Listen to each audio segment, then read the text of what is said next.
Yo, what's going on, guys? Welcome back to another episode of Georgia Sports Nation. We got some more Hawks and Braves content on the way for y'all today. We're going to be switching up the order because the Hawks are no longer in season. We're going to be talking about the Braves first on these shows going forward. We're going to be discussing, recapping the Marlins series, the sweep, bringing out the brooms in Miami at Lone Depot Park, the resurgence of Marcell Ozuna, the hot streak that Ozzy Albies is going on right now, and many more topics like Ronald Acuna Jr.'s MVP season so far. We're going to be discussing that with the Marlins series. Also, we're going to preview the Orioles series that starts tonight. Many people are saying that this is going to be the battle of the best two catchers in baseball.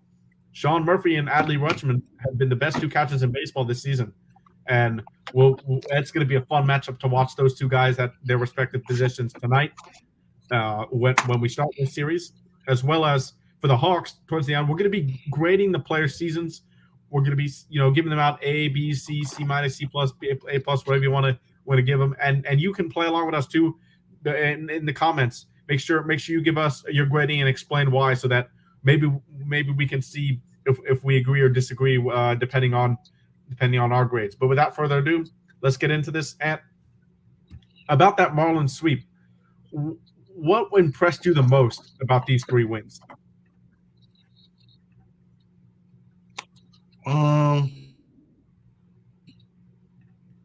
You we still I'm losing you. And we learned that we've already you lose me. Can you still hear me? All right, you're breaking up. Okay, try again. All right, I'll be right back. Okay, all right, yeah. So can you hear me now? Yeah.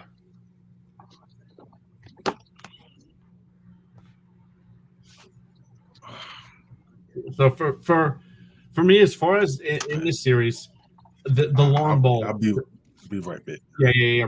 Restart and reconnect. For me, the long ball was the biggest thing. In a route of 14-6 for the Marlins, six homers for the Braves in that second game of the series, as Colin McHugh got the win and Braxton Garrett suffered the loss. Acuna with a homer to dead center, 448 feet. Austin Riley broke out of a slump and hit his homer deep to left center field. Ozzy Albies hit one from the right side. And Marcell Ozuna, 2 homers in that second game of the series, and he had a great series, which we'll talk a little bit more about him later. And then Michael Harris also encouraging that he hit a left-handed pitcher and went deep off Braxton Garrett as well. So the long ball really in this series was my key in all 3 of the games. And can you hear me now? Yeah, I hear you. All right. You hear me? Yeah. So what was your key to the series? Or biggest thing that impressed you? My keys to the series was pitching. Yeah, like you just said, the long ball was working for us. All 3 games, and we didn't necessarily have to. We got some extra base hits in as well, and our pitching, man, like they showed up. Yeah, Like they held them down. Especially in that first game. Bryce Elder overpitched Sandy Alcantara in this game. Bryce threw 7 innings of shutout ball and 6 Ks and no walks. Right. Elder's been amazing so far this season. Yeah, I mean he kind of struggled that last outing, but he proved us. He showed us something in this past game, and I'm hoping that in the next, his next start, he can gradually build upon this. Yeah, and last start, you mentioned how he struggled. He did allow he allowed 3 homers in his last start, but they were all solo shots. He allowed us to stay in the game with those solo shots, and solo shots really aren't going to beat you, like Joshua always says. So I like how he recovered, and in this start, like you said, he just went out and looked like an ace against, in my opinion, the best pitcher in the league the last 2.5 years. Yeah. So Sandy Alcantara has not been a hit himself so far this year. But in that first game, this was a lot of the long ball. We definitely had it working in the second and third game of the series. But in this particular game, the only guy with a homer, again, Ozzie Albies, and that was a really encouraging sign. That home run from the left side against a guy like Sandy Alcantara, huge. We know Ozzie has a lot of power, a lot of confidence, strikes out less from that right side of the plate. But when he's batting lefty and he hits a homer off a guy like that, that means Ozzie's going good. He's seeing the ball well. He's taking his pitches, taking his walks, which is rare. Right. What's going on, Blackberry? What's going on, home team? Sir, what did you think about the sweep of the Marlins these past 3 games?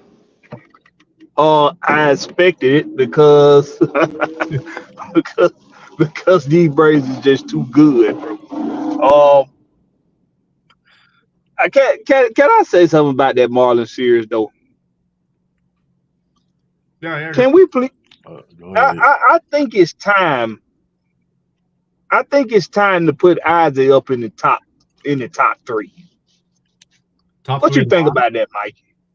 Yeah, in the top 3 of the lineup. Yes. It's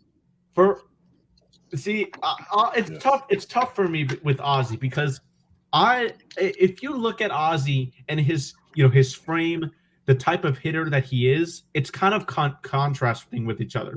His frame, his speed, you want him at the top of that lineup, right? But his strikeout rate and the power that he has consistently, you want him in that 5th or 6th position to get to drive in more runs. So I actually like him in that 5th and 6th position, but I could see an argument for the top 3. But in my opinion, I like him in the runs driving in situation more than setting the table like an Acuna who doesn't swing as much out of the zone. He takes his walks. Ozzie's a little bit more free swinging. He'll chase a little bit more than Acuna. So I like actually Ozzie in that 5th or 6th. And when a guy's going well, I'm a big proponent for just keeping them where they are in the lineup because they've been in a rhythm. If you say you had a guy batting 9th and he goes off, he hits like 400 in like 16 straight games. You move him up in the lineup, he might think he has to do a little bit more, and that might put more pressure on him, and he may get out of rhythm. So in my opinion, I'd like to keep Ozzie in that 5th or 6th, but I can see an argument for moving that in the top 3 because Riley has been struggling and Olsen. Yeah.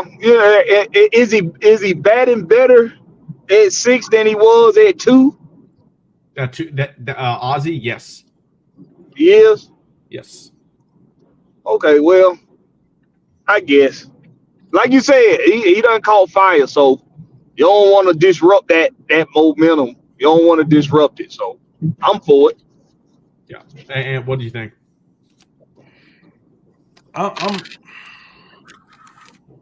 I see both sides. You don't want to disrupt them, but you do need a boost in that top 3 as well. So yeah, that's how I was looking at it. Because Olsen and Riley are struggling at the same time. I see what you're saying. Yeah, especially Olsen. Olsen's been striking out a lot. It's at an alarming rate. And Matt Olsen, we know he's going to have his strikeouts. I mean, he struck out in that first game against Alcantara. He struck out twice. Second game against Braxton Garrett, he struck out twice. And then against Jesus Luzardo, he also struck out twice. So that's 6 strikeouts in the past 3 games for Olsen.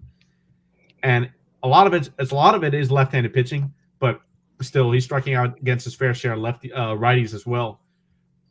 We need Matt Olsen to when he was going in that huge slump in May of last year, was it May? Yeah, it was late May into June, and when he was doing this, we saw him missing a ton of pitches down the middle. Remember? Yeah, he's swinging and missing, bro. Yeah. And we just need him to shorten the swing, look to go on the opposite field because when he started this season, he was spraying the ball over the place. He had a couple homers to the opposite field. He was pulling the ball, had a homer to center field. His spray chart was really good. Lately, all of his hits have been pulled, and we kind of needed to lay back on that back foot and let the ball travel through the zone a bit more to kind of spray the ball the other way and bring his bat to stay level with the zone. Yeah, agree. Yeah. And this, I agree. And what I'm seeing from him, my bad, Mikey. No, you're good. You're good. What I'm seeing from him is he's not trusting him. His eye. Like he's swinging at pitches that's not in the zone, and he's even pitches that are in the zone. He's just standing there, and he's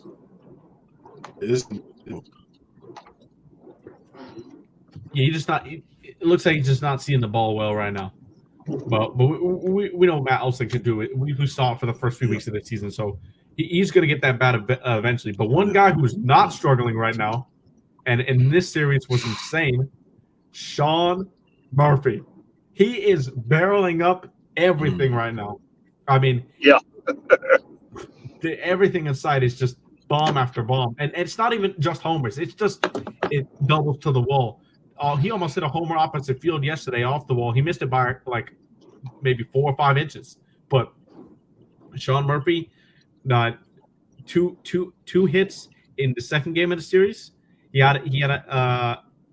didn't have a hit actually in the first game of the series, but in the third game of the series, he did have a homer, and then he also had 2 hits as well. So, I mean, right now, Sean Murphy, the way he's playing, I'm just concerned, and it's a weird thing to say, but I'm concerned that he's doing too well in too little time. Because when you don't have d'Arnaud and you're asking Murphy to play this much, I just hope he can conserve some of that and still have some legs for the end of the season. Because we've seen Chadwick Tromp play a few games and catch, but I hope Sean Murphy can still, will still be able to have those legs towards the end of the season. Yeah, hopefully they don't burn them out, man. Because, like you said, not having d'Arnaud, you need that depth. You got to be able to get these guys some spell, Yeah, and a good thing is on the horizon. We're still early in this season, man. We're still real early in this season. Very. And a good thing with d'Arnaud is he is beginning his AAA rehab assignment today. So he is on the mend back. You figure a few days, and then he'll be brought up. He's going to catch 5 innings and then DH as well in AAA. So hopefully we'll see him sooner rather than later. But I do want to talk about the bullpen, because before this Marlins series, when we were against the Astros especially, we knew AJ Minter was struggling for a bit, and the bullpen in general struggled in that series. But lately, they've gotten back to form. AJ really wasn't needed in that closer role in this series, because the Braves really won these games by a decent amount. 6-3 in that third game was the biggest margin. The smallest margin that the Braves won by only 3 runs. Minter did save that game, but I think it was really nice about the depth of our starting pitching in this series, especially Bryce Elder and Dylan Dodd. Dylan Dodd, after a rough start when he got sent down after that Padres game a few weeks ago, 6 innings, just 3 runs, 1 walk and one strikeout and 3 walks is not really like him. He's a guy that loves to really pound the zone and not walk guys, but nonetheless, I thought a much better job mixing pitches, mixing location, and really the only blunder that he had on that start yesterday was that home run to Jorge Soler, which was a moonshot. We're used to seeing those.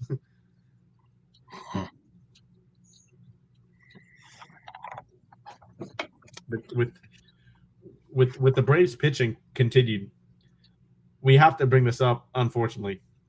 In the second game, Kyle Wright left with the Braves are calling some forearm soreness.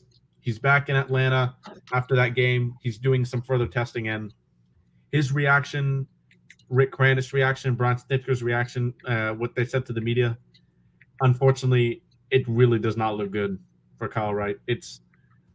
I hate to be all doom and gloom for this, but you guys let me know what you think. This season could be in jeopardy here. Hey, they put him on the short DL, them. He on the short injury. What the 15-day? Yeah, they did put Kyle Wright on the 15-day DL, but they are IL, but they still are doing testing on him, and the drop in velocity and just the reaction of Kranich and Kyle Wright for me just put it strikes fear in me about what Kyle could potentially have. That's the only issue. Can't do nothing but hope for the best, man. Hope for the best. I hope they let Soroka come on up here. See what he got going on.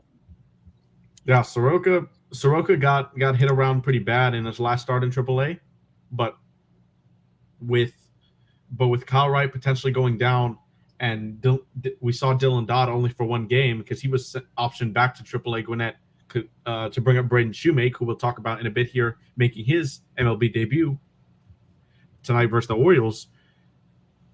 We don't really have that fifth starter now, so Michael Soroka could be that guy. I wonder if we do bring him up. He can't do no worse than them two rookies they let come up here. I mean, Dodd's had 2 out of 3 good starts, but he started. Man, them dude was stinking it up a little bit, bro. Dodd had a bad second start against the Padres. I'll give you that, but his first start against the Nationals, it is against the Nationals, was really good. Or no, sorry, against the Cardinals. He went to St. Louis and pitched a great first start against the Cardinals. He had a bad start against the Padres, but now this is his third MLB start. He goes 6th inning, allows up 3 runs, and 2 of those were just on a homer to Soler. I think he had a solid start yesterday. He started off slow, man. That's what I'm saying. He started off real slow because the Marlins would lighten him up early. Let me ask you this, Mike. No, he made a mistake to Soler. He made a mistake to him. Yeah, let me ask you this. What would you like to see his pitching start off at? Because he starts off doing a lot of changeups, and it seemed to get him in a lot of trouble early. So how would you tweak that if you were Snick? I mean, for me, go ahead, Willie. If it were me, man, I'm gonna tell him to attack the batter and stop trying to pitch around the batter. Well, we have a lot of our youngins, they try to come in and pitch around the batter and try to get batters out with finesse pitches instead of attacking the strike zone. You know what I'm saying? Just like you, make it like you and the catcher out there playing catch. You trying to hit your points. You know what I'm saying? That's a good point. Yeah, Dodd, because normally, and it was weird, like he normally does. He's not a guy that walks a lot normally, Dylan Dodd, and you can look at his Gwinnett numbers. He had an excellent walk to strikeout ratio, but here I agree. I think those changeup, like he hung that changeup to Soler and he knocked it out of the park. I'd like to see him go at him with fastballs a little bit more. The only thing is it's kind of an issue when you only throw 90, 91 nowadays on that fastball. So you can't do it consistently. You got to change the eye level of hitters, and that's what I think that's the next step for Dylan Dodd. In that Soler at bat, he threw 4 pitches. It was on a 2-1 count. He hit the home. He threw 4 pitches in the exact same quadrant of the zone, and it was low and in to Soler. But he eventually got that one changeup. So you just got to mix the eye level a little bit better. And rookies will learn that. We knew Dodd or Schuster wasn't going to be a permanent mainstay in a rotation this year, but I think it's good if you're going to experiment with these guys to get them going at the beginning of the season instead of in the middle or late when there's more pressure on the games, more pressure on the standings, and so forth. Yeah. Because what I'm hoping with him, I'm hoping them slow starts is really him still getting the little start game jitters. Yeah, I think so. And them change ups, him not maybe because Is it power, Mike, or maybe Will? I ain't too I ain't too familiar with the ins and the outs of pitching. Mm-hmm. So, like, is it that he don't trust his power on these throws, or is he trying to overcompensate for power? I think he trusts his changeup more. Yeah, he got lack of trust in his fastball. You feel what I'm saying? So that's why he tried to start him off with the changeup, or if he need a strike to get out of the at bat, he try to hit him with the changeup. So that was, instead of trusting his pitcher, like I said, like I go back to, make it you and the catcher. Forget about the batter. Make it you and the catcher. They go too much into this scouting report about the batter, what the batter like to chase and what he's good at and what he's not good at, instead of working on your pitches, you know what I'm saying, hitting your points. Making your you know what I'm saying? Like location. It's all about location and timing in baseball. That's what it's about. Location, timing. Yeah, because the next pitch. That changeup he threw to Soler. See, because I would imagine the report gonna say Soler gonna chase that fastball, and on them changeups he gonna be caught looking. He hammered that. Do you think that's what you think? He got caught up in the scouting report, so he threw him a changeup and hung it up there like that. I mean, I don't think I'd look too much into that, but for me, the main thing with Dylan Dodd is just changing the eye level of hitters, because he threw a lot of pitches in the same quadrant of the zone to a lot of the guys. So mixing their eye level, fastballs high, off speed pitches low, fastballs in, maybe throwing a backdoor slider if you can, or breaking pitch if you could.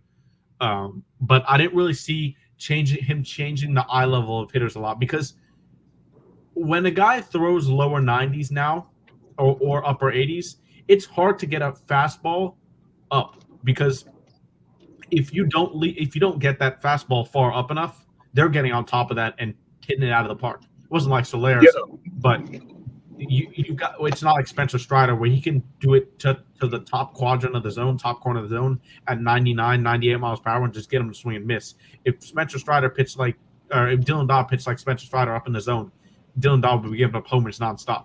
He just got to do a better job changing the eye levels of hitters. That's my main thing for him. Right. So I'm saying, like, what do professional batters like to do best? They like to extend their arms, and they like to get the fat part of the bat on the ball. So if I'm going to throw me a fastball up in the zone, I'm throwing it in on his hand. Yep. But guess what? He ain't getting much power on it. And plus, I'm going to break that bat if it make good contact. I'm going to break the bat more than he going to knock it out the park. You know what I'm saying? So it's all about location and setup. You got to set up that pitch. Yeah, but it's a 90. It is a 88 to 90 mile per hour fastball fast enough for that strategy though. Well, it ain't about how fast the fastball. If you get it in about the enough, location. yes. If you get it where you put it at. Yeah, if you put it in the right location, everybody can hit a fastball. Everybody in the major league can hit a fastball. It's just where you put it. Go ahead, Michael. My bad. No, I was saying the exact same thing. Yeah, the Blackberry. If you put it in the right location, that's plenty of fast enough. That's plenty of power. Okay. But yeah. I said no. These dudes' arms ain't as strong as they were back in the day, man. It's harder if you throw that slow. It's just harder because the location has to be more precise.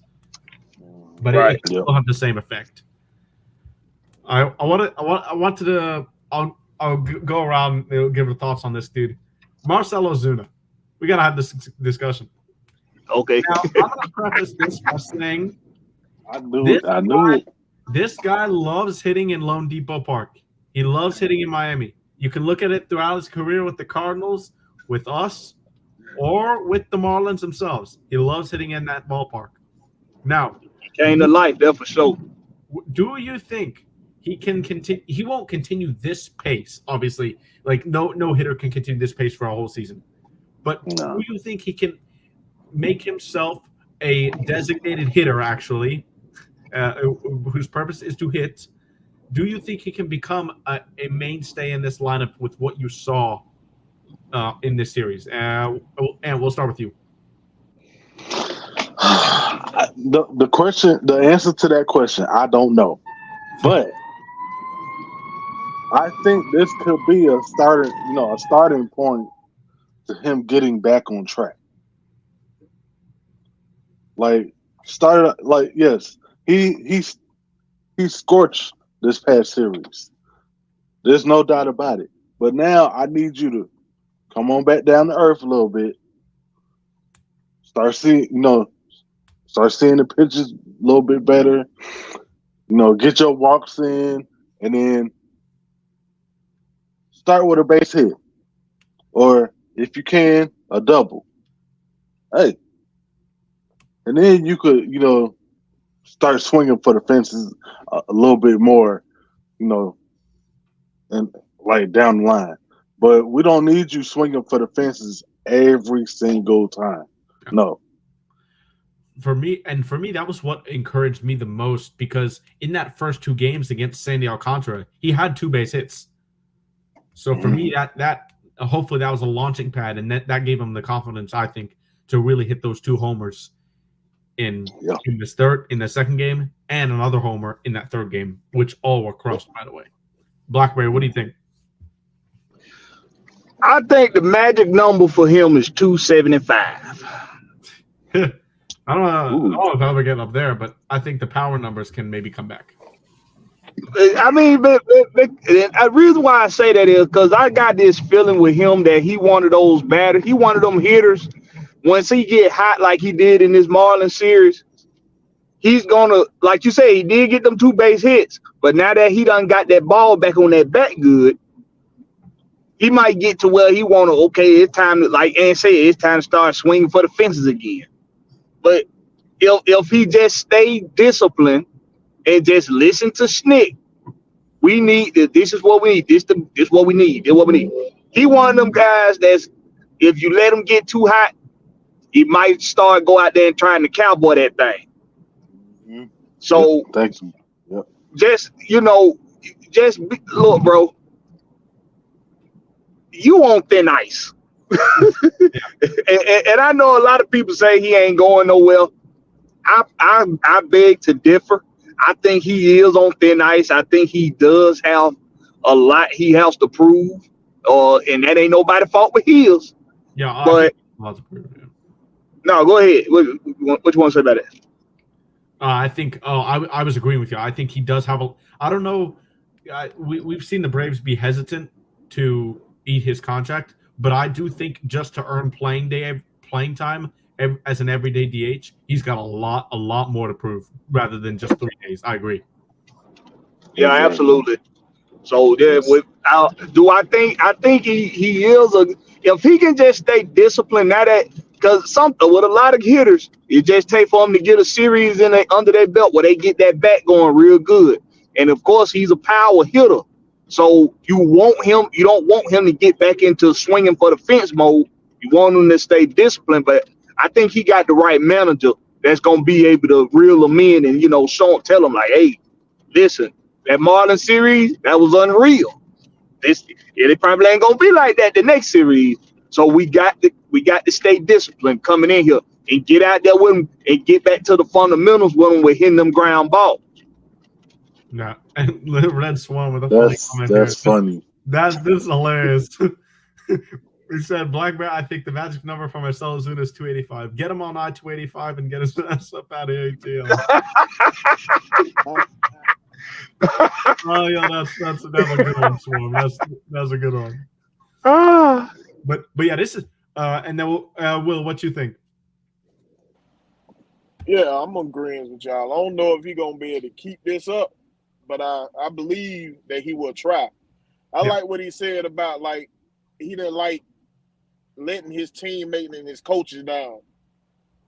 And everybody loves him. You know what I'm saying? He said he ain't like keep letting them down. He wanted to contribute to the team. So I think he gonna try to keep it up. You know what I'm saying? Well, a lot of the time what we have a problem with in our lineup, we try to go for the long ball a lot. We started reading these clippets and everything about us. We being one of the top home run team. Guess what? We coming up there swinging for the fence. Even when Freddie and your boy Dansby were here, they were swinging for the fences. So it'd be like sometimes we get caught up in that heat moment instead of just going where the ball take you. You know what I'm saying? That ball over the outside plate, take it to the outside over there by the first base side of the field. You know what I'm saying? It's just like you got to let the ball flow and you just take your bat to where the ball going. So it just sometimes we just gotta stop being ourselves. Yep. Pretty much stop being ourselves, bro. Yeah, that could be true too, but I don't think anybody would fall for this about Arsenopoulos being on the phone trying to sell him during those 3 games. They need to see a lot more from Ozuna over 3 games, but hey, yeah, who knows? But for me, I'm really encouraged by it. We know there are people who like genuinely want this guy to just fail, to just absolutely not be with, they want him off the team obviously, but they want him to fail even when he's on the team. To me, I'm not sure about that, but I will say one thing that you cannot dispute, even if he's your least favorite person in the world. Every guy in that locker room, they say they love him.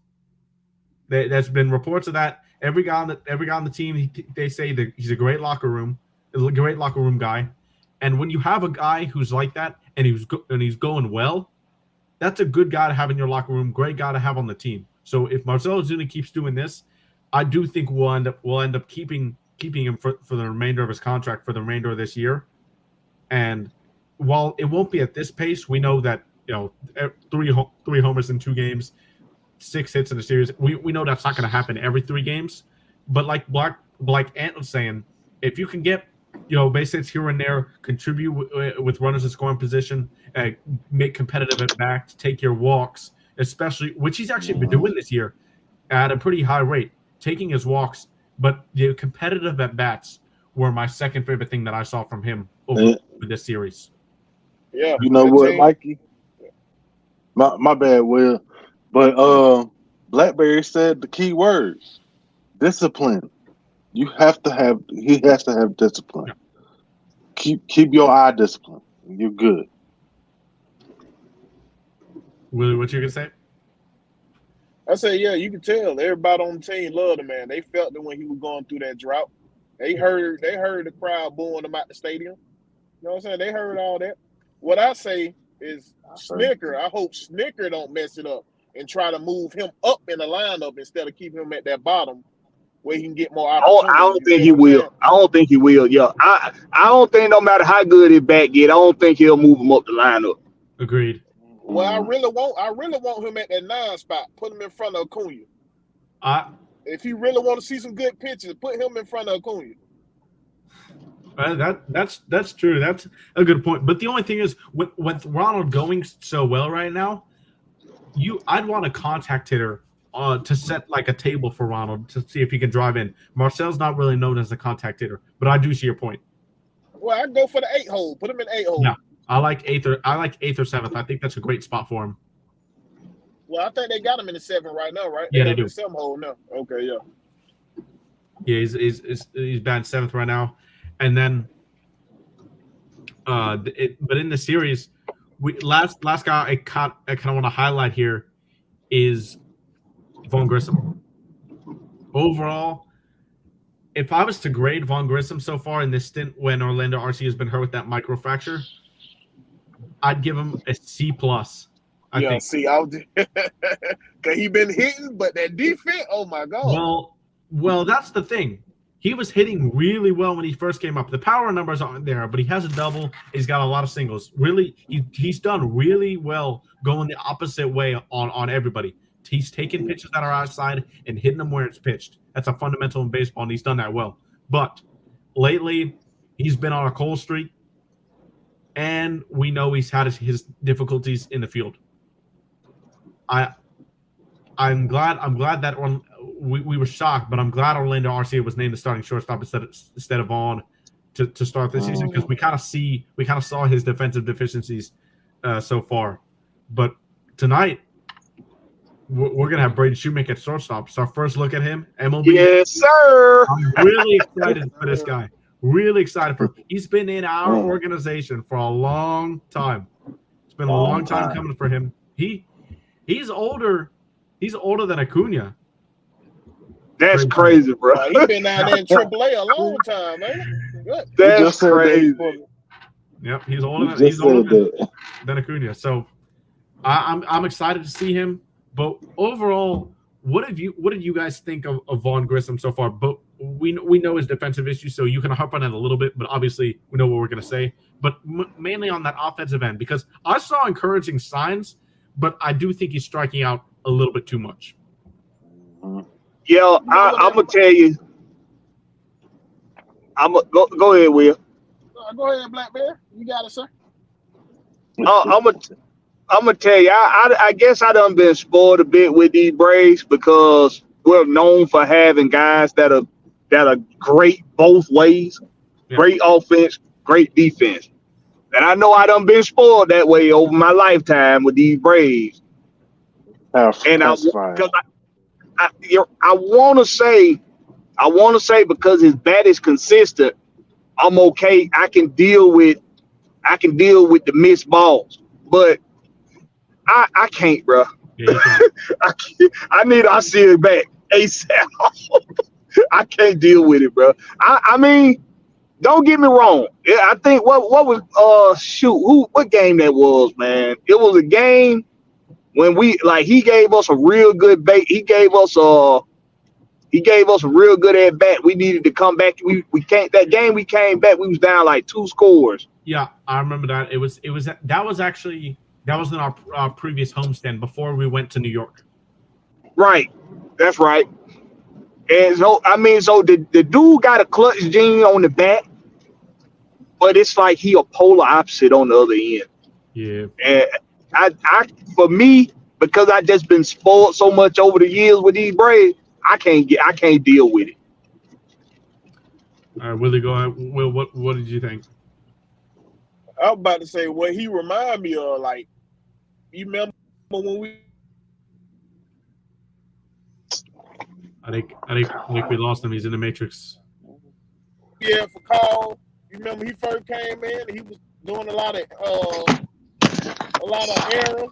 When Dan Smith-Swanson first came in, he was doing a lot of errors and stuff. I'm just hoping as he get on, as he. But hell, that's why we got rid of McCall last shit. Yeah, I'm just hoping if he sees him more, he go ahead and get better with his defensive play with Ron Washington teaching him over there. I'm just hoping that's what goes on. But as far as the batting, he chasing. He chasing. Yep. He chasing. What they used to tell you, if that ball don't look like a beach ball,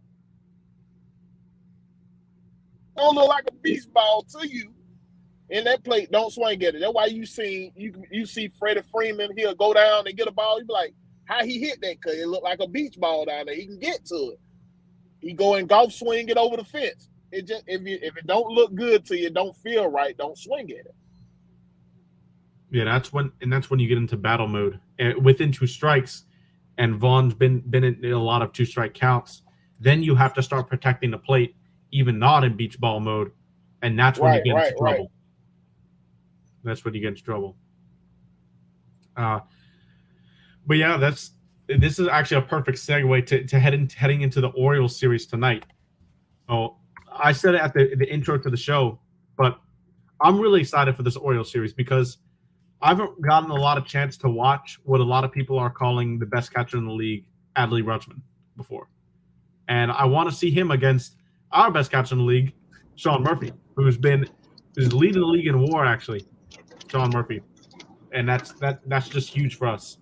We're facing Dean Kramer, a right-handed pitcher, and we've never faced them against we've never faced him except Sean Murphy. He's over 3, and actually Eddie Rosario. It kind of reminds me of the back in the days with Mike Piazza.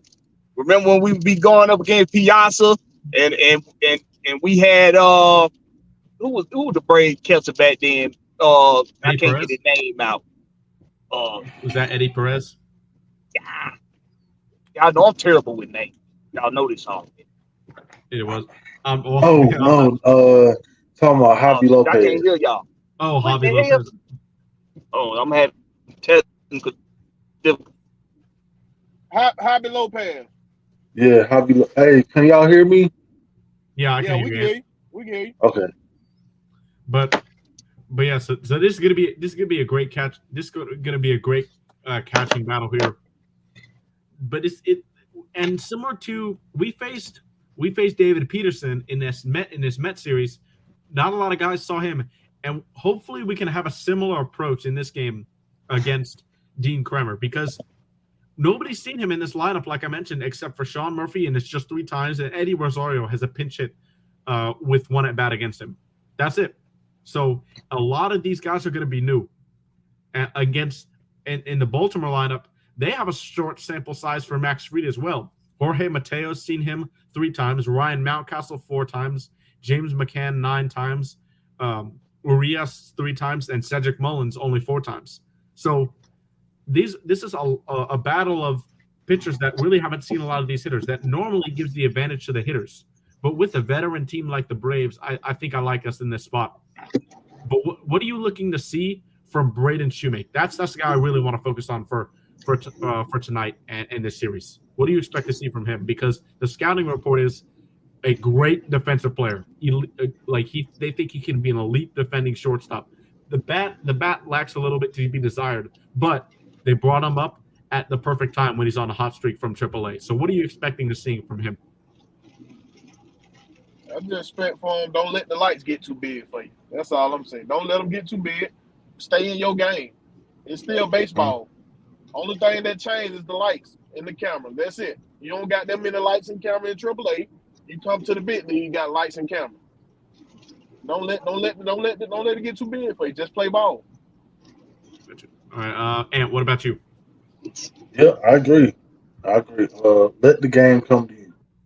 Don't try to force the issue. Like, don't try to force the spectacular play, on defense. Just make the routine play. That's all we need you to do. We already have a superstar. We don't need you to make up for what we're trying to, regain from what we lost in the offseason.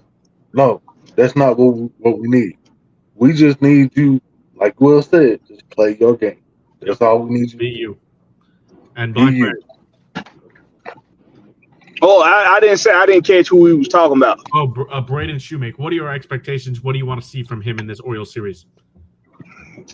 I don't want to see him going against the catcher much. Let's stay on one. Let's stay on one accord, okay? I mean, don't go out there trying to be a diva. Don't go out there trying to be a hero. Listen to Schnitt. Pay close attention to the bat lineup. I mean, because what's gonna happen is you know what's gonna happen. Orioles manager, he's gonna try to throw this kid off his game. Oh, is like what? Like, do you think that well, the thing is, they don't know a lot. They don't know a lot about him either, and this is a young pitcher. So when he's the shortstop, Braden Shoemake, he's batting 9th in the lineup. That gives him a lot of room to see the pitcher a lot and hopefully be able to get an idea of what he's throwing. Yeah, that makes sense. Yeah, that was a good decision by Schnitt. Let them get to see a lot of pitchers. Let him sit there and watch everybody go against this pitcher and see what he like to you know what I'm saying? Because in that dugout, it's like an assembly line. The people going in, feed the people on deck in the hole some information. Hey, he threw a slider to the inside corner. Hey, what is fastball look like? Oh, his curveball breaks 9 to 12 or 12 to 6 instead of 9 to 5 or something like that. Like those types of information, they're spread throughout the dugout like just one by one. So Braden Shoemake, it'll be great to get that information before his first major league at bat. He'll be prepared, and I'm excited. Anytime somebody makes the MLB debut, I'm just super excited and hope he can do well his first at bat, because ever since when Jason Hayward made his MLB debut and he hit that home run first at bat, I just always dream of that for somebody. It's just so cool to have that. So always hoping Braden Shoemake can do that as well tonight. Yeah, I just don't want them sitting there and letting that catcher, because you know them catchers be talking, man. And when they see some fresh meat coming to the plate, you know they be talking to them. Because hey, these catchers, they be on their scouting reports too. You know they got some fresh meat at the bat. You gonna strike out on this one? You gonna strike out on the next one? I know I used to sit do it. out. I used to love doing it when I played baseball, but I was a catcher back there. I talk shit to you in a minute, boy. Don't let Will get in your ear. I talk shit to you in a minute, boy. Go the Orioles got Will Smith there catcher. Orioles. No, they got James McCann. James McCann. Yeah, that's right. That's right. Veteran catcher. Yeah. So hopefully the Braves can't pitch a good series. So we're gonna have Fried, Strider, and Morton to pitch in this series, I believe. So we've got our two aces, if you will, going in back-to-back days in the first few days of this first 2 games of this series. So that's good. The Orioles have Bradish going in that second game, and then Tyler Wells, who's been a really good pitcher for them, 2-1 with a 3.34 ERA, going in that third game of the series on Sunday. And actually, it's not going to be, and it's my bad, it's not Morton. It's actually going to be Bryce Elder on normal rest. They're going to give Charlie Morton 1 day's extra rest and pitch after this Baltimore series. So Bryce Elder will take that with a 3-0, 1.75 ERA. Bryce Elder will pitch. I like that. So, I mean, When was the last time Charlie Morton pitched? Charlie Morton's gonna. So it seems like it was a long time ago, doesn't it? Yeah. They're gonna give him an extra day to rest. I mean, he's not had the start of the season he's won either. So hopefully that extra day of rest will do him a bit of good. Yeah, he's been beat up a little bit. Yeah. All right. Any last things before we get on some Hawks to finish up the last few minutes of the show here? Keep winning, Braves. Keep winning. And we're getting healthy. Oh, wait! I forgot to mention one thing. Raisel Iglesias is back. Is back, baby. He's returned to the Atlanta Braves tonight. I don't know if we'll see him tonight, but I'm excited to see AJ Minter. You know, a lot of pressure was put on him in that closing role. That's not really his role. He was perfect in the setup role for 2 years straight. So I'm glad he can return to his normal role. And we'll see Raisel Iglesias how he does closing games for Atlanta, because Kenley was here last year and he did a decent job. But Raisel Iglesias, when he was here as that setup man, was next level. Yes. So let's hope he can repeat that performance from last year in the 9th inning to silence the other teams in this year's season. You know what? And what that will do, as much as AJ, great job as AJ has done, that can put him back into his regular role. AJ is the man, bro. He's the man. He's the man. But he needs to go back to setup.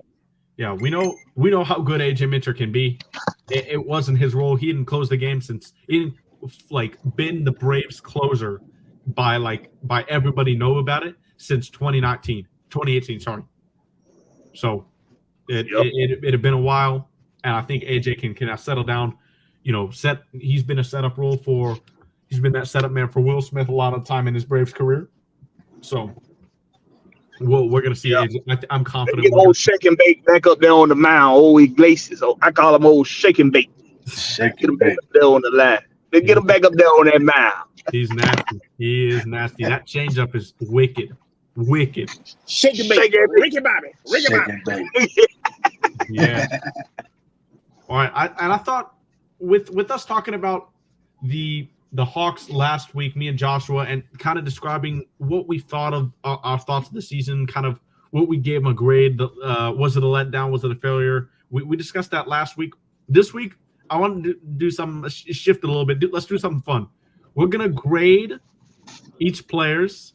This should be interesting. We'll grade the players and have like a short, maybe 30-second explanation or 30 to a minute explanation to see why you gave them that grade, and everybody in the comments too, play along with us. Give us their grade for their player as I announce them, and we'll go around the horn from there. We'll start on the bench here, and we'll start with Vít Krejci. What are you guys giving Vít Krejci for a grade? I guess a C. Because I mean, you really didn't see him that much. Yeah, he didn't see that much. He did, but he is good on the bench. He was. Yeah. Everybody loved to be around him. I mean, he showed up when he was called upon. So. Yeah, it didn't ask for too much, but bro, let's go. We'll go to the rotation guys who saw rotational minutes. We'll go with Aaron Holiday, and let's start with and we'll start with you and then go around. Aaron Holiday, I give him a B. Like I love his defense. I absolutely love his defense. He's not a offensive weapon, per se, but he can shoot that 3-ball. Yeah, exactly. Blackberry, we'll go to you.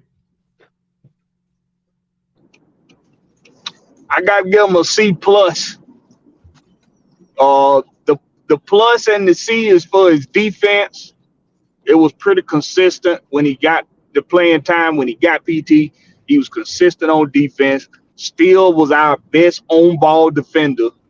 Even with not getting the PT, whenever he got it, he was still the best on-ball defender on the floor. So he gets a C+ for that. And I'm just gonna be real with y'all. I'm gonna be hard on these grades, okay? I'm gonna be hard on these grades. All right, Will, what about you? For Aaron Holiday, man. Yeah. Like you said, defense was good, man. The defense was good. All right, yeah. Kyle Korver to work with him on the shot. Raymond says C as well. For me, I would give him a C+ as well. His three, actually a B- because his 3-point shot, he had a career best 3-point shooting year, 41% from beyond the arc, and while that was good, he couldn't handle the offense. He needed a Bogey or a DJ or a Trey to be on there to orchestrate the offense with him and make him more of a shooting guard. But that defense was always there, like I said. So that I think it'd be B- for me. We'll go to Garrison Matthews now. For me, Garrison Matthews I would say a B+ in the playing time that he got. B+. I say a B. B. I mean, it's just like Krejci, when he got playing time, he showed up. So I give him a B. Blackberry. Another C+ for me. Another C+.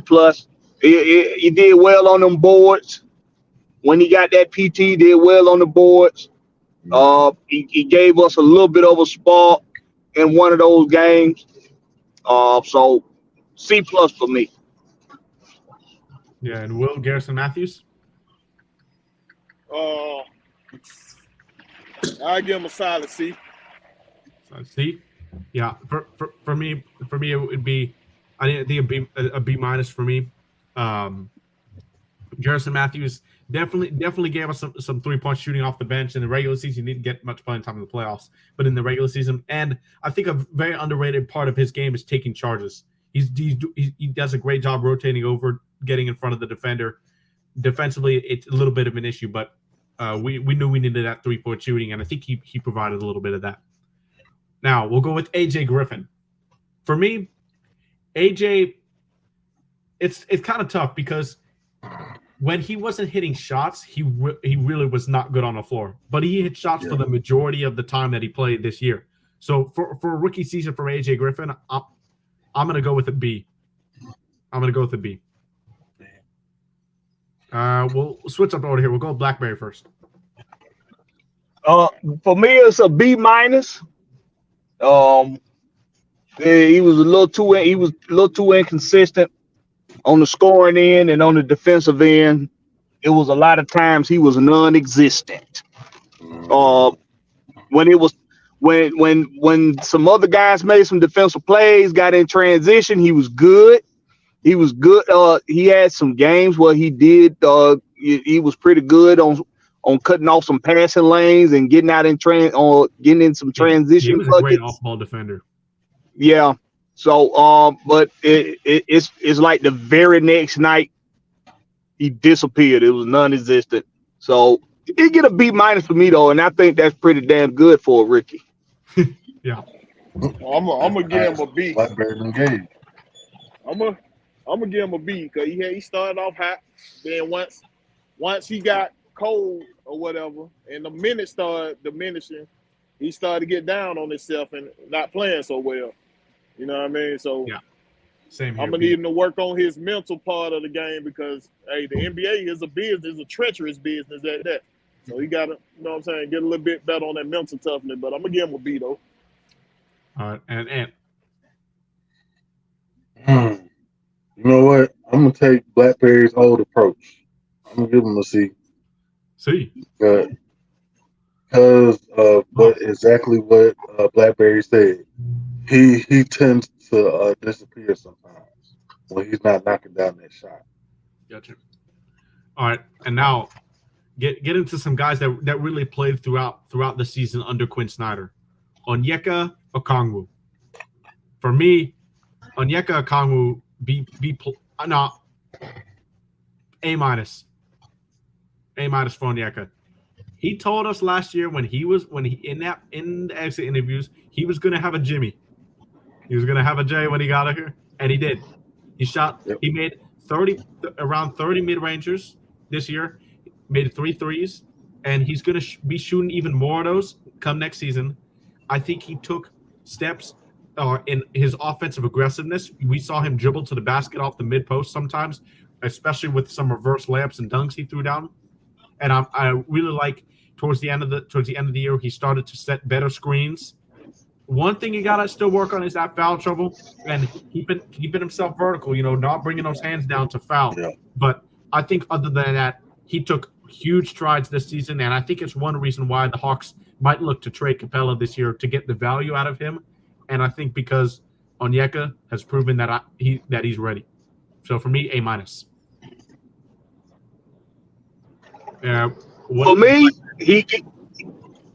For me, he gets, and I'm struggling with this grade because, like you said, he developed that J, but I saw him digress on defense. I saw him digress on defense. The defense got a little inconsistent this season compared to the last 2 seasons. A lot of the hustle plays I saw him making a couple seasons ago, including last season, I didn't see him making them hustle plays under the basket like I saw him doing last year. My thing is when you develop a skill that you're working on, you can't lose on something else. I got to see you be able to perform the way you did before, along with bringing in that extra piece of your arsenal. So for me, I got to give him a B. I'm going to give him a solid B. Okay. Will, what about you? Yeah, I'm gonna roll with him a B on that because of the inconsistency. Sometimes he was scoring, sometimes he wasn't. He might have a game he go 4 and 3 rebounds or something like that, but his defense was good. You know what I'm saying? But it just inconsistency. But I didn't even work on consistency. You know what I mean? Yeah. And I agree. I give him a B- because a couple of times in the playoffs he's gotten punked a little bit, and like Blackberry said, he regressed on defense just a little bit. For me, Jalen Johnson now, I'm gonna give Jalen Johnson a B+. I think Oof, it's kind of tough. B or B plus. I'm kind of in the rhythm of there because Jalen Johnson, the strides he took on defense from this year to last year, in the little stretches that we saw him last year, was leaps and bounds way better. And we saw him guarding Dame Lillard. We saw him guarding guys like Tatum, Jaylen Brown, Jimmy Butler, star people in this league, and he did a pretty good job on him. And it was tough to get around him as a defender. His off-ball defense, though, does need a lot of work. Smarter getting around screens, and he improved that jumper a little bit. We saw him made 3 threes in those 2 games in Atlanta in the playoffs. So that encouraged me. But for me to get Jalen Johnson from a B to an A minus range, that jumper needs to be there, as well as just the smarter decision making in the half court, because we know in transition he's a monster. Yeah, absolutely. I'm gonna give Jalen Johnson a B. Yep. For those same reasons. Everything you just said, I share the same sentiment. That's it. All right, Ant, what about you?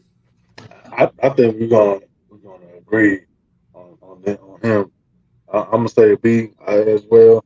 He needs to improve on that jump shot and, like you said, make better decisions on defense. And Will.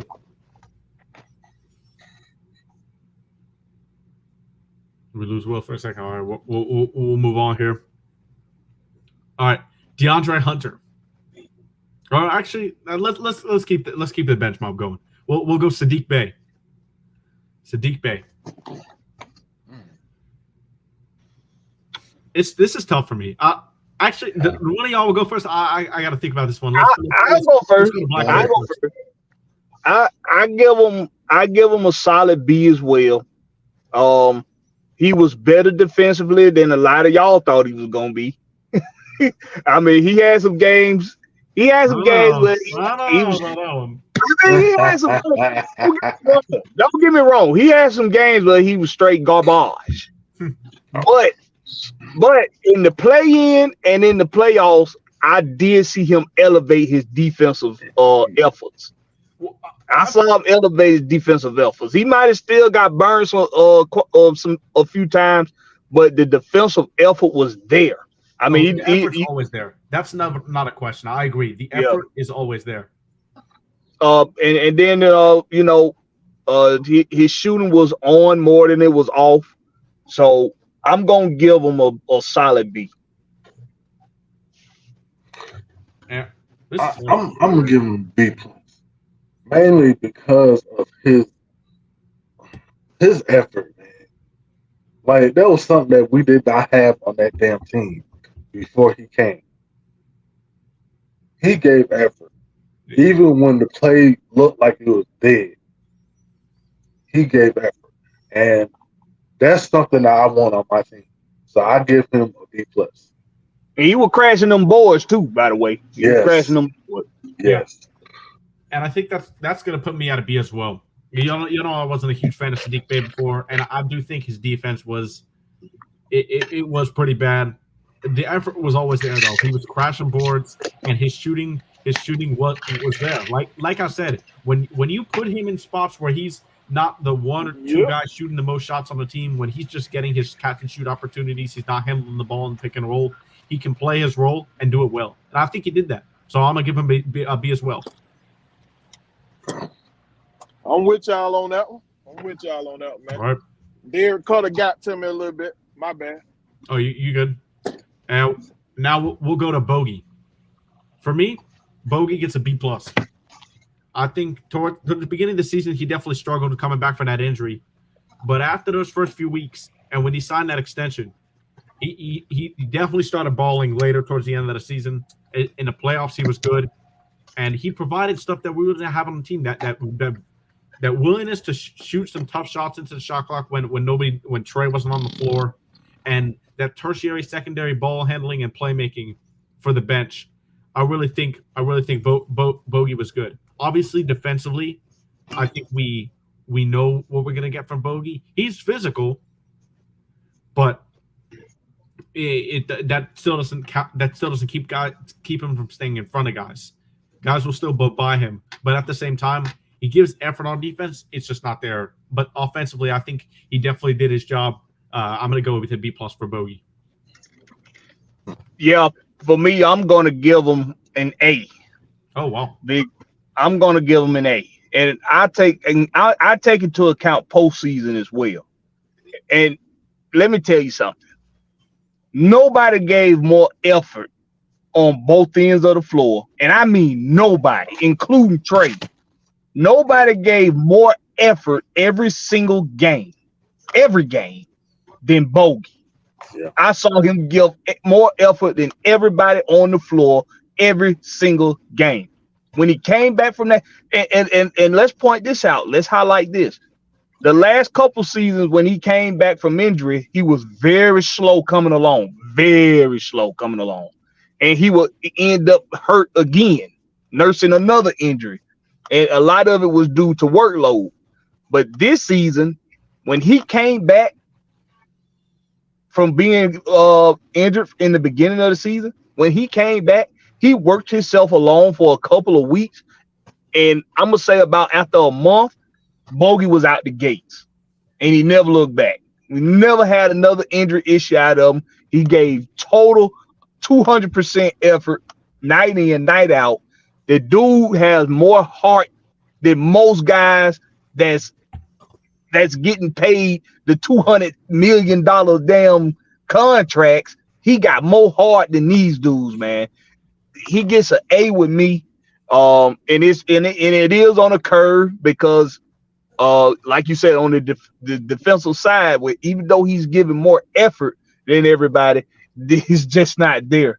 But because of that effort he gives, he comes up with a steal. He comes up with a block. He comes up with picking off passing lanes just from that effort. So listen, man, I got to give him an A. In my fairest opinion, bro, you keep this guy as a Hulk. You let this guy retire a Hulk. I don't care what moves get made on this team. Bogdanovich has earned his way into my heart. Yep. I love that. I love it. All right, we'll go to Ant. My son's Blackberry getting a little soft over here. I mean, some people, hey, I ain't always hard, you know. I got a little tenderness in my heart. Hey, you know I gotta give you a hard time. You know what? Even though I'm talking shit, I'm gonna give him an A too. Because for the same reasons that Blackberry is giving, that effort, and his shot is almost unguardable. It's like, so quick. It's so quick, man. Like you can't do nothing about it. All you can do is just hope that he misses it. All right, and Will. Yeah, we're in agreement on this. I was gonna give him an A- with the one coming off injuries, how much effort he put into coming back. You know what I'm saying? Even though his defense ain't polished, he put effort into that defense. He was out there working hard, hustling. Yeah. Going out the rebounds, you know what I'm saying, trying to get his hand in the throwing lane. He's putting in effort. I like that. You get an A for effort. All right. But you know, and his shots was on, man. His shots was on. Yep. And we'll try to speed it up a little bit. We'll go to DeAndre Hunter next. For me, DeAndre Hunter is tough. I think a B- maybe. B or B- for DeAndre Hunter because his offense numbers were not what we wanted them to be as expectations coming into the season. Defensively, I think I do want to see him get a little bit of more lateral quickness to try to be able to guard quicker shooting guards. I don't think he'll get there to guard quicker point guards, but against defense and for star 3s and 4s, I think it was very good for the large part of the season. His 3-point shot, I hope he can get that percentage up and that volume up next season under Quinn Snyder. And I think that's going to be the next step for DeAndre Hunter. So for me, I think I'm gonna end up going with a B- just because I would like him increase that efficiency from the 3-point line, and just I want to see him get more aggressive, attacking closeouts, going to the basket a bit sooner, making decisions a bit sooner, because we do know that he sometimes hesitates to do what to know what he wants to do.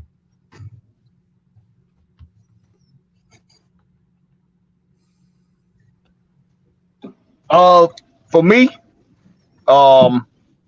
it's a C plus.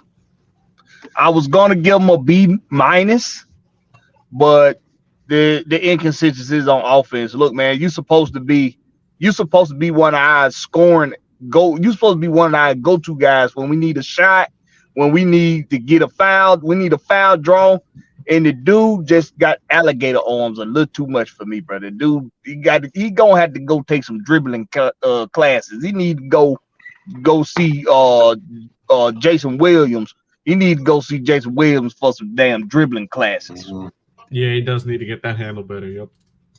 Yeah, I was gonna go C too. You know what I mean? Because not only did his offense was like that, but his defense was on and off too, man.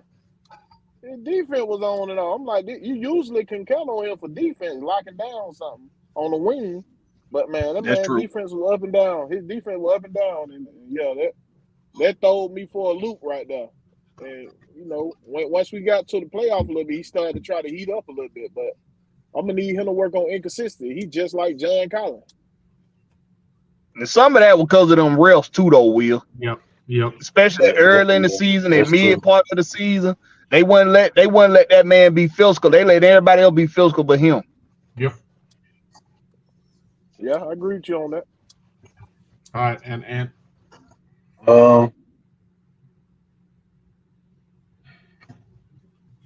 I'm gonna say a C, a solid C, because he needs to work on that on the handles, man. Like he has to. Yeah. He got stone hands every time he gets to the paint. And especially in the playoffs, man, he turned the ball over. I don't know how many times when he got to the paint and he had an open shot. Yeah. Yep. And we'll go on to John Collins here. For me, John Collins, C. I think we've seen him. We know he's been able to shoot mid-30s in his career before from three. He just didn't do that this year. I think his defense would have earned him a B- earlier in the year, but it did start to tail off as the year went on. And I think John Collins is still a good player. I think that when you use him in a pick-and-roll situation as the main big, he's an elite pick-and-roll guy. But with our offense, how it's constructed, and right now with our roster, it's hard to do that for John Collins. But with him in his current role, I don't think he played it well. So I will end up going with a C. But it would have been bummed higher if he continued his defense he showed in the starting month of the season and continued that throughout. Yep, I'm gonna give him a D plus. I knew it was coming. The plus comes because when them playoffs came, he did turn it on. Yeah, the defense was there too. Yeah, he turned it on in them playoffs, and like I said, I take that into account. But he get a good whole damn D for me because, man, listen, maybe if he's better in the regular season, we not in a play-in situation. So D plus for me.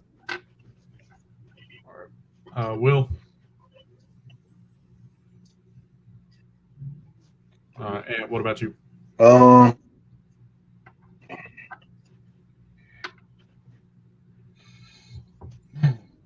torn, man, because he's disappointed me so much this season. I'm gonna say a D as well. Hey, look, man, you have a 7-foot wingspan.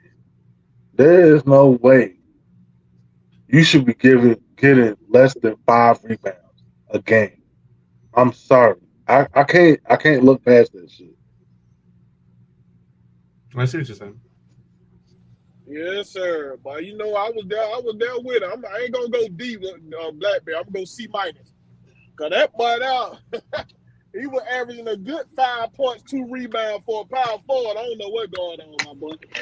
That ain't what you get, bro. If you ain't scoring, your rebound should be up there, bro. Your rebound should be up there. That's what you're paid to do is rebound, box out. Yeah, I can't. He way too inconsistent for me, bro. He do a lot of talking to the media, but that boy up, man. He did show up a little bit in the playoff. He picked it up a little bit, picked up the score and helped out. But man, he been too inconsistent, and that's starting to be the theme for a lot of these Atlanta players. Though they inconsistent play. No, and for me, the reason why I gave a bit higher grade was because in the last third of the season, he got to that mid-30s percentage and ended up raising it to 32% on the year from 3. That's really where he made a big difference. And the beginning of the year, his defense was the best on the team, I think. So that's where the C comes in for me. But I do think overall he was not as good on offense this year. All right, for Clint Capella now, let's try and get these a bit shorter. For me, Clint Capella, a B. Starting off the year, he was amazing. I would have given him a B, A minus for Clint Capella, but I think he did start to slow off. To slow down at the end of the year. His defense was not as good, and a lot of that's not his fault because our perimeter defense was just so bad that they had to rotate everything. But I do think that he just wasn't as mobile, wasn't the guy going down all the way in the court fast that we know like he does so far. But so I'm gonna give him a B though, because a B, a B, because I do think he had a solid season overall. Yeah, I'm gonna give him a B too. I'm gonna keep it short. It was just because inconsistent, like you said, like I said, there's a lot of these players they got into the inconsistent role, man. Like, cause he was tearing it up early in the year. That man was doing double doubles every night, bro. So like, we just need to get them to work on their inconsistency. I think they got the right coach to help them do that, and they got the right, and with Kyle Korver helping on the player development, I think they'll get it right. All right, and yeah, I agree. I give him a B. B. There's room to improve, consistent wise. And Blackberry. This Clint Capella. I'm gonna give him a B plus. He was the most consistent player the whole season. Out of everybody, he was the most consistent. So for me, he gets a B plus. C minus is kind of crazy to me, but that's kind of harsh. But it's your opinion. That's right there. Yeah, it was real harsh. All right, we'll go to DeJounte Murray now. This is tough because we brought DeJounte Murray here, like I said, for defensive reasons too, as well as offensive reasons. But offensively, if this was strictly offensively, we got the defense that we got from Murray, I would give him an A. Offensively, I think he was an A minus, but the defense brings it down to a B plus. I think Trey and him worked very well together offensively. They were only the first pair of teammates since Jordan and Pippen to average 20 and 6 each, more than 6 assists and 20 points. He improved his 3-point shooting a lot, which was something that we knew he had to do to make our offense work, and he did. So I think he accomplished a lot more than what people think. But the defense, on-ball defense, was really bad. That's what brings it down to that B range. But offensively, I thought he was great. I'm gonna say B minus, man. He showed it too many games. He showed up inconsistent to me. Like his game that Trae Young was off, and he didn't show up as that second scorer. You know what I'm saying? Sometimes he wasn't even the third top scorer in the game. So it was like, we brought you to here to be that second scorer to take some of that pressure off Trae. And some nights you didn't show up. Only time you showed up when Trae Young was not on the floor at all. You showed up then. You see what I'm saying? That's the part I need him to be able to do, be able to work with Trae Young on the floor. When you see him being off, you need to go ahead and take over the reins, But some games he did, and in some games he don't. So that's why I got to put him at that B-, man. And Yeah, I say B-. I need him to be more aggressive sometimes. Take over the game when you see that nobody else, can hit a shot, and Trey is having a not so good night. Go ahead and take over, man. all right, Blackberry. I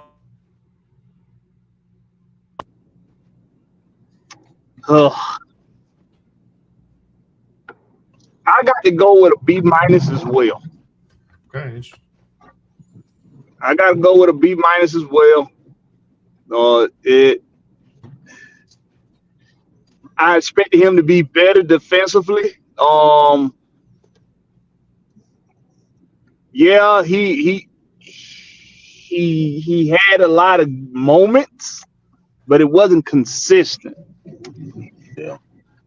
Offensively, I'm gonna be honest with you. Offensively, I kind of expected that. I kind of expected him to be off and on, and that's really because he coming from being the go-to guy to being the bailout guy. Yep. So I kind of expected him to be a little off and on offensively, but defensively, I expected him to be a stud, and he just wasn't a stud this season. He was off and on. So when his defense was on, it was really on. When his defense was, it was really off. So B-. All right, and now we get to our franchise player, Trae Young. For me, it's a mixed bag. I think that Trae, the efficiency, the shooting numbers, we know those were widely known, and they were bad. He got better under Quinn in the second half of the year.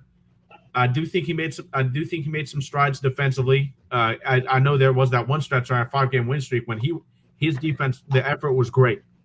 But overall, I do have to probably give Trae's season a B. I think one thing that you can do, and this is a superstar rating. We're rating him as a superstar here. With Trae, sometimes I feel like when he was with the bench unit, the ball didn't move as much as with the starters.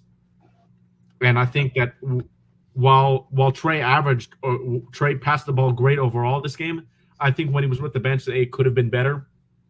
And Trae, just the shoot, it's mainly just the shooting for me.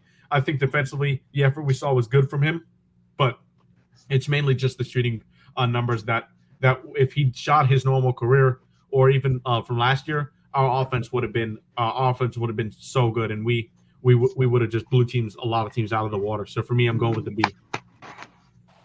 Yeah, I'm gonna go with a B also, only because his 3-point took a big dip this year. His 3-point shooting took a big dip early in this year.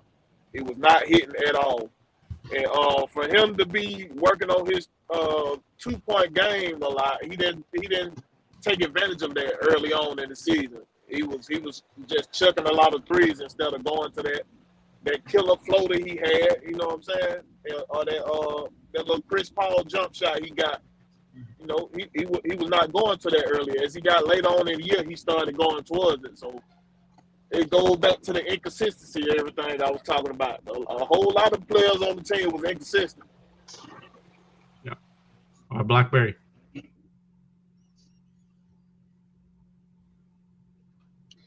It's hard for me not to give Trae an A. And a 25 and 10. But I can't. Yeah, it's hard for me not to give him an A. But because this was a down season for him and everybody else on this team, I got to give him a B+. Yeah. And the plus is really because, like I said, playoff time came. He didn't let the noise affect him. Them first couple of games against Boston, he had to get through the fire. But he came back to superstar level after that. And because of that, because I seen that bounce back, and like I said, if we could have just got a little more out of DeJounte and a little more out of John Collins and DeAndre Hunter, that series we probably still playing right now. So I gotta give him a B plus. He would have got an A. He would have got an A if he wasn't so inconsistent in the mid part of the season. He would have got an A, but B plus for me. And I'm gonna say B because he had a stretch where he was highly inconsistent, turned the ball over more than he had assists, stuff like that. His 3-point, was down. So yeah, I give him a B, solid B. yeah. And I'm gonna add the plus in there, Blackberry, as well, because I forgot in the playoffs he was amazing. So I'm gonna add the plus in there as well with you. With that being said, I know it was a little bit longer show tonight. So thank y'all for tuning in. Make sure to tune in next week at 6:00 p.m. Eastern. Another show. I'm gonna have more Hawks and Braves content. Hopefully we'll win this series with the Orioles this weekend. We'll be talking about more Braves wins and getting guys back healthy, including Travis d'Arnaud and Raisel Iglesias most likely next show. So can't wait for that. Don't forget that's what I'm talking about, baby. Next season. Hey, wait. Make sure y'all share this content out too. Get more eyes. Yes, sir. Yeah. Content. And speaking of good Braves news, there you go. As Andrew said, Sean Murphy continues to stay hot, bringing in the first run of the game. Braves lead 1-0 the Orioles. So you want the latest Braves and Hawks? Let's go, baby. Let's go. Friday, 6 p.m. Thank y'all for watching. Don't forget to like, comment, subscribe, and we'll see you guys next time. Peace. Peace out, y'all.